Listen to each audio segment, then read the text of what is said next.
I checked out Zorin OS 18, and honestly, it looks like one of the best next OS options if you're ready to move on from Windows 10. Right away, it feels familiar yet fresh. The desktop design is modern, rounded panels, smoother themes, but still keeps a layout that Windows users can get used to without headache. They've clearly thought about migration.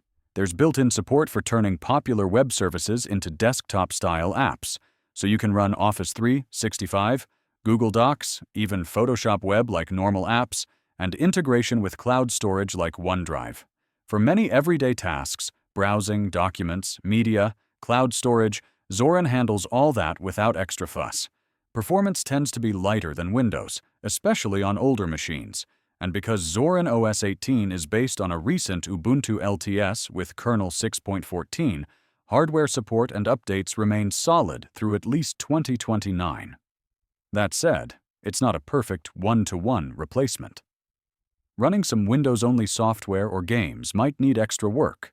Compatibility layers like Wine or web versions, and certain specialized programs might not translate well.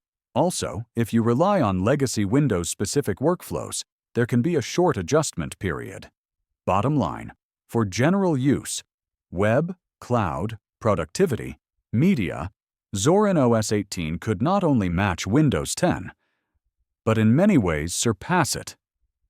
For speed, modern feel, privacy, long-term support. If you're comfortable with a bit of transition, it's a very strong alternative. If you like, I can build a "Should you switch from Windows 10 to Zorin OS 18?" checklist with questions plus answers to help you decide based on what you actually use your PC for.